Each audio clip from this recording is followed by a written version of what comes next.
The Ainu and the Ryukyuans are two groups of indigenous peoples within Japan. First, I will focus on the Ainu.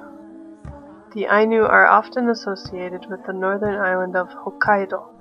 When I studied abroad in Japan and people asked me what Wisconsin is like, I usually told them it was like America's Hokkaido, as it's famous for its snowy winters and dairy products. But who are the Ainu that have historically lived there? What do Japanese people know about them and their struggles? I haven't really thought about it, I'm sorry. I haven't really met them in person, so there are things we just don't know. They are not really known, but I think they are an ethnic group who really preserved their traditions. So I think their rights and so on should be protected. The Ainu are a people struggling to retain their cultural identity in a society that often champions conformity and surrounded by people who, even if not guilty of discrimination themselves, are often ignorant of the trials the Ainu face as a people and individually, in the long run as well as in their everyday lives. Many of the Ainu I've seen interviewed confess to hiding their heritage for most of their lives. Some said they don't want to be bullied or made fun of. Others said they don't want to marry another Ainu person because they didn't want their kids to be recognized as Ainu and go through the same hardships that they did. Others had concerns about finding a job. A historic reason for this could be the ironically titled Hokkaido Former Aborigines Protection Act in 1899. This act has a few commonalities with the General Allotment Act, as it was at least partially inspired by it. It masqueraded under the guise of helping sort out the land by giving each family a plot and taking the leftovers. It was also an attempt to turn the traditionally hunter-gatherers into farmers.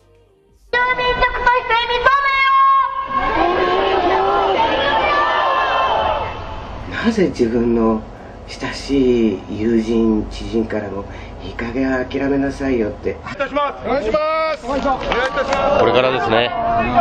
油断できませんよ。報われたと思いますよ。The act also established the Ainu as former Aborigines, that is to say, formerly Ainu, from that point on, Japanese. They carried this out by forcing Ainu to take on Japanese surnames. Ainu place names were also exchanged for Japanese ones. Various cultural and religious practices were banned, from the tattooing of girls' faces to the ritual burning of a deceased person's house. Special schools for Ainu were set up for the younger generations to learn Japanese language and culture, as well as agriculture. In these schools and elsewhere, the Ainu language was forbidden. Much like we've seen studying the indigenous peoples of America, these issues still pervade today. This can definitely be seen through the disappearance of the Ainu language. The Ainu language traditionally had no written system. Sometimes due to the proximity of Russia it's written in Cyrillic, but usually it's written in Japanese. The Japanese written alphabet for foreign words follows the alphabet for Japanese words. That is to say, it's built for Japanese words, and it's not very convenient for writing those in other languages.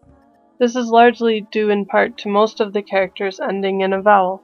Sometimes this works fine for foreign words. For instance, America is America. However, other times it doesn't work as well, with words like orange becoming orangi. You can see how this would cause issues, especially after having the language banned for so long and all the records of the language bending the words in such a way to fit the written system. The Ainu language has not only suffered a great loss in terms of the number of speakers, but it's also been changed dramatically. There have been some steps in the right direction. It took the Japanese government far too long, but they finally recognized the Ainu as an indigenous people in 1997. The Hokkaido Former Aborigines Act was also finally repealed in 1997 and replaced with a law promoting Ainu culture. Prominent steps for cultural preservation have been taken in Hokkaido especially, and groups such as the Ainu Rebels, who mix Ainu language, dance, and music with more modern forms of rock and hip-hop, are inspiring more youth to get involved with preserving the culture as well. However, there are still challenges. Ainu do not solely exist in Hokkaido. Many have moved to other parts of Japan. Many of the organizations and acts apply specifically to Hokkaido and overlook Ainu living in other prefectures. The number of Ainu that go on to higher education is still significantly smaller than the Japanese. For every person who proudly claims their Ainu heritage, there are still many more who hide it for various reasons. But some look to the successes of other indigenous peoples overseas for inspiration. When I saw Canadian indigenous people performing and thought cool, I want to be like them. These were indigenous people from abroad. But really I wanted to be inspired by my own Ainu people. Now I want to become someone who can influence and inspire younger generation in the same way that I was influenced and inspired. If Hokkaido is Japan's Wisconsin, then the Ryukyu Islands are Japan's Hawaii. The largest and most well-known of the Ryukyu Islands is Okinawa. After a long history with complicated relationships with both Japan and China, the Ryukyu Kingdom was not officially annexed until 1879 and became known as the Okinawan Prefecture.